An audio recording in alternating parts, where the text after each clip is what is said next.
Airlines want the A220 longer. To them, stretching this sleek little jet into a bigger one looks like the perfect solution. More seats, more profits, and more bragging rights at industry conferences where CEOs measure success by how many passengers they can pack into an aluminum tube. But stretching an aircraft isn't like stretching pizza dough. You don't just tug it on both ends and hope it looks appetizing. In aviation, stretching means redesign, rebalancing, and possibly wrecking the entire recipe. And yet, the calls keep coming in. Airlines are lining up like kids outside a toy store, chanting for Airbus to deliver the A220-500, the mythical longer version of their beloved A220. Today, we're going to dig into why airlines are so desperate for a stretched A220, why Airbus is giving them the world's longest side-eye, and how this dream could quickly transform into one of the industry's biggest regrets. Let's start with the fantasy. The A220 has already built a cult following. From Delta to Air France, from Air Baltic to Breeze, airlines adore it. Passengers adore it too. It's quiet, fuel-efficient, and spacious for its size. It's like the cool younger cousin in the Airbus family, the one who gets invited to every party because they're stylish and cheap to maintain. So naturally, airlines started asking, what if we made it bigger? Here's the logic. The A220-300 already handles 130 to 150 passengers comfortably. Stretch it just a little, and suddenly you're flying 170, maybe even 180 people. That drops the jet right into the heart of the most profitable market, medium-haul routes with high demand. To airline CEOs, that's basically a golden goose. Same jet family, just with more revenue potential per flight. In boardrooms, they frame it like a win-win. Customers get the same smooth, modern cabin experience. Airlines get to sell more seats without having to train pilots on a whole new type. It's the kind of pitch that makes shareholders clap and accountants smile. But Airbus doesn't see a golden goose. They see a wolf circling their chicken coop, because Airbus already dominates that seat range with the A320neo.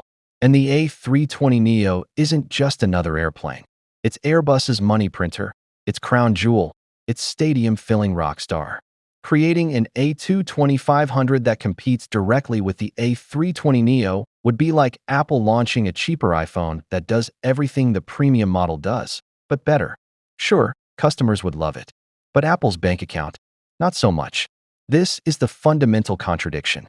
Airlines view the A220 stretch as a jackpot.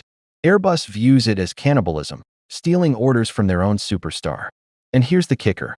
Some analysts argue that a stretched A220 could actually outperform the A320neo on fuel burn per seat. That's not just a minor overlap.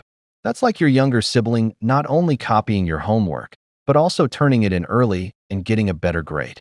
So, the fantasy is strong. Airlines dream of a sleek, stretched jet that bridges the gap between regional workhorse and narrow-body king. But Airbus can already smell the regret in the air. And speaking of regret, let's talk about the engines. The A220's temperamental divas that could turn this stretch fantasy into a full-blown nightmare. Now we arrive at the heart of the problem, the engines.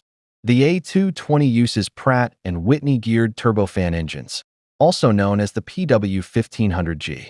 On paper, they're revolutionary. Quieter, cleaner, more efficient. They promised the industry a 20% cut in fuel burn and lower noise footprints. Exactly the kind of stuff regulators and neighbors love to hear. And in fairness, when they work, they're amazing. The A220 has been praised as one of the most comfortable and eco-friendly jets in the sky. But there's a catch. These engines have the reliability of a moody teenager. They were supposed to last 20,000 cycles before major maintenance. Reality check? Some of them start acting up after just 5,000 cycles. And in extreme cases, engines had to be pulled after fewer than 600 cycles. That's like buying a brand new car that's supposed to last you 200,000 miles and having the engine seize up before you even finish your first road trip. The fallout has been brutal. Airlines from Swiss to Delta have had to ground planes for months, juggling schedules, canceling flights, and dealing with furious passengers. Mechanics have been working overtime, swapping out engines like pit crews at a Formula One race. And now, imagine asking those same engines to power a heavier, longer A220. More passengers, more thrust needed, more stress on a system already cracking under pressure. That's not a recipe for efficiency. That's a recipe for a YouTube documentary titled The Jet That Broke Its Own Engines. Stretching the A220 doesn't just make it longer, it magnifies its weakest link. And right now, the weakest link is glaringly obvious. If Airbus tried to push forward without a serious engine upgrade, they'd risk creating the world's most unreliable new jet. It's a nightmare scenario. Airlines finally get their dream A220-500, only to watch it sit grounded at airports because the engines can't handle the strain. That's not growth, that's comedy. Aviation slapstick at its finest. Transition, and the engines are just the beginning. Because stretching an airplane doesn't just test the engines, it puts the entire structure, design, and production line into chaos. And that's exactly where we're heading next. So you want to stretch a plane. Cute idea. But let's get real. This isn't Play-Doh. Stretching an aircraft isn't just cutting it in half, inserting a metal sausage link, and welding it back together. Nope. You've just changed everything. The weight distribution, the center of gravity, the wing loading, the landing gear stress. Congratulations. You now have a flying Rubik's Cube where every twist breaks something else. The A220's wings, designed for the 100 and 300. Stretch it further, and you're asking a runner trained for a 5K to suddenly win an ultramarathon in flip-flops. Spoiler alert, not happening. Either the wings underperform, or Airbus has to spend billions on new ones. And don't even get me started on the production line. Airbus is already losing money on each A220 they build. Yes, you heard that right. They're basically selling the plane like Costco hot dogs. $1.50, take it or leave it, just so they can hook you on the rest of the store. Stretching it now? That's like saying, hey, I'm drowning, so why not add some weights to my ankles? Oh, and the supply chain? Still recovering from the pandemic. They can barely keep bolts and rivets flowing for the jets already promised. A stretched variant would be like throwing a second wedding while the caterer hasn't even delivered food for the first one. But honestly, the technical chaos isn't even the spiciest part. The juiciest drama comes from Airbus fighting itself like a family at Thanksgiving dinner. Ah yes, welcome to the soap opera. The real problem with the A220 stretch isn't Boeing. It isn't the engines. It isn't even the wings. It's Airbus versus Airbus. Here's the deal. The A320neo is Airbus's crown jewel, the Beyoncé of narrow-body jets. It sells like crazy, makes mountains of cash, and has Boeing's 737 MAX crying in the corner. Now enter the A220-500. Sleeker, lighter, potentially more efficient. It could easily eat into the A320neo's customer base. And suddenly Airbus is playing a weird game of self-cannibalization. Picture a snake eating its own tail, except the tail is worth billions of dollars in profit margins. This is why Airbus is dragging its feet. They don't want to build a jet that kills their golden goose. Airlines may beg, but Airbus is staring at the A320neo like, I'm not about to let Junior steal Big Sister's prom date. Because if you're Airbus, why rush? Boeing's MAX 7 is already a disaster. It's overweight, over-delayed, and about as appealing to airlines as a middle seat next to the bathroom. Airbus already owns this market. Why risk destabilizing it by unleashing a new competitor from their own house? The result? A family feud worthy of its own Netflix series.